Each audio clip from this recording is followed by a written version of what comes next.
Assalamualaikum warahmatullahi wabarakatuh. Pada video kali ini saya akan membahas tentang organ reproduksi pria dan wanita. Yang pertama yang saya akan jelaskan yaitu organ reproduksi wanita, khususnya pada bagian internal. Bagian internal ini terdapat beberapa organ. Yang pertama yaitu ovarium ligamen. Ovarium ligamen merupakan penopang tipis seperti tali yang menempelkan ovarium ke rahim serta membawa pembuluh darah yang berisi nutrisi dan hormon stimulasi ke ovarium. Yang kedua ada ovarium, yaitu dua kelenjar berbentuk oval yang terletak di kedua sisi rahim, berfungsi untuk memproduksi dan menyimpan sel telur dan menghasilkan hormon wanita yang mengendalikan siklus menstruasi dan kehamilan. Lalu yang ketiga ada tuba falopi, yaitu saluran yang menghubungkan ovarium ke rahim yang berfungsi sebagai tempat sel telur bergerak menuju rahim dan tempat bertemunya sel telur dan sel sperma. Yang keempat ada uterine fundus, merupakan bagian paling atas dan terluas dari rahim yang terhubung ke tuba falopi. Selama masa kehamilan, tuba falopi akan masuk ke fundus dan ukuran fundus dapat membantu memperkirakan usia kehamilan. Lalu ada uterus. Uterus merupakan struktur berotot yang cukup kuat yang memiliki fungsi sebagai tempat untuk tumbuh dan berkembangnya janin serta menempelnya plasenta dan berperan dalam proses menstruasi dan pengeluaran darah. Keenam ada fimbriae. Fimbriae merupakan ujung dari tuba falopi yang berbentuk rumbai dan berfungsi untuk menangkap sel telur yang dikeluarkan oleh ovarium dan mendorongnya masuk ke tuba falopi. Lalu yang ketujuh ada endometrium, merupakan lapisan terdalam dari uterus yang akan menebal jika terjadi pembuahan. Selanjutnya ada myometrium, merupakan lapisan yang paling tebal dan terdiri dari otot polos, berfungsi untuk mendorong janin keluar pada saat proses persalinan. Lalu ada perimetrium. Perimetrium merupakan dinding uterus bagian luar yang meliputi tuba hingga mencapai dinding abdomen atau perut. Selanjutnya ada cervical canal. Cervical canal merupakan jalur tempat lewatnya sperma saat berhubungan intim dan bayi pada saat proses persalinan, sekaligus tempat keluarnya darah menstruasi.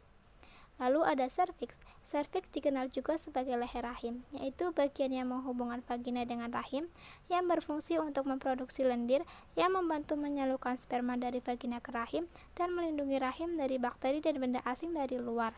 Lalu yang terakhir ada vagina, merupakan saluran maskulomebraneus yang menghubungkan uterus dengan vulva.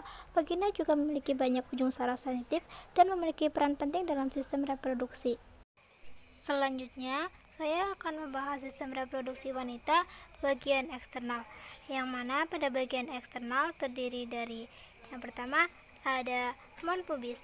Mons pubis merupakan bagian menonjol yang berisi jaringan lemak dan sedikit jaringan ikat yang terletak di atas dan merupakan daerah tumbuhnya rambut yang berfungsi untuk melindungi alat genitalia dari masuknya kotoran dan untuk estetika.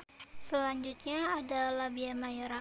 Labia mayora merupakan kelanjutan dari mons pubis yang berbentuk lonjong ke belakang dan merupakan selaput yang mengandung kelenjar sebasea atau lemak dan berfungsi untuk menutupi organ-organ genitalia dan mengeluarkan cairan pelumas pada saat menerima rangsangan. Lalu ada labia minora, merupakan lipatan bagian dalam dari labia mayora tanpa rambut yang mengelilingi ofisium vagina. Lalu ada klitoris. Klitoris merupakan jaringan kecil yang serupa dengan penis laki-laki dan merupakan daerah erotik yang mengandung banyak saraf sensorik dan pembuluh darah. Lalu ada uretal opening, merupakan saluran kemih yang berfungsi mengeluarkan urin dari kandung kemih keluar tubuh. Selanjutnya ada vagina, yaitu jalan lahirnya bayi dan jalan masuknya penis saat berhubungan badan. Lalu ada anus, merupakan jalur keluarnya feses atau kotoran dari dalam tubuh.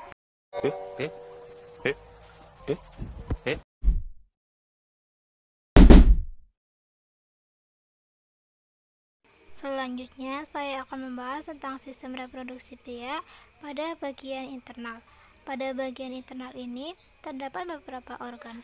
Yang pertama ada kandung kemih. Kandung kemih merupakan organ berongga yang berbentuk bulat yang berfungsi untuk menampung urin yang diproduksi oleh ginjal sebelum nantinya dikeluarkan.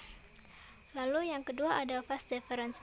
Vas deferens merupakan saluran tempat keluarnya sperma yang sudah matang dari epididymis menuju vesikula seminalis. Yang ketiga ada kelenjar prostat, merupakan organ internal yang terletak di bawah vesika urinaria yang membantu memproduksi air mani. Lalu yang keempat ada kelenjar Cooper, merupakan sepasang kelenjar kecil berbentuk bulat yang berfungsi menetralisir suasana asam dalam saluran uretra dan menghasilkan cairan bening dan licin berfungsi sebagai pelumas sebelum ejakulasi. Lalu ada epididymis, merupakan tempat penyimpanan sementara sperma sebelum sperma matang dan bergerak menuju fase deferens. Selanjutnya ada testis. Testis merupakan sepasang kelenjar berbentuk oval yang terletak menggantung pada urat-urat spermatik di dalam skrotum, yang memiliki dua fungsi, yaitu sebagai penghasil sperma dan juga merupakan organ endokrin. Lalu ada ureter. Ureter merupakan sepasang tabung berotot yang menghubungkan ginjal dan kandung kemih yang berfungsi membawa urin dari ginjal ke kandung kemih. Selanjutnya ada vesikula seminalis, merupakan kantong berkelok-kelok yang panjangnya mencapai 10 cm, berfungsi menyekresikan zat mukoid yang mengandung fruktosa dan prostaglandin yang digunakan dalam sperma sebagai sumber energi. Lalu ada uretra, merupakan saluran yang membentang melalui penis dan merupakan tempat keluarnya semen dan air kemih. Lalu ada jaringan erektil. Jaringan erektil merupakan jaringan yang memiliki banyak ruang pembuluh darah yang dapat membengkak ketika dialiri darah dan berfungsi untuk membuat penis menjadi kaku atau ereksi selama gairah seksual. Lalu ada glans penis, merupakan ujung penis yang berbentuk seperti kerucut sebagai tempat keluarnya urin dan air mani.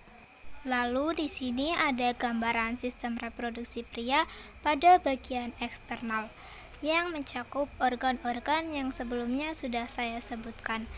Akan tetapi ada penambahan beberapa, yaitu seperti skrotum yang merupakan kantong berisi testis yang berfungsi mempertahankan suhu testis agar terjaga kualitasnya. Terakhir adalah gambaran dari kepala penis yang merupakan jaringan ereklit yang berfungsi sebagai tempat keluarnya urin dan air mani. Sekian dari saya. Mohon maaf bila ada kesalahan. See you next video.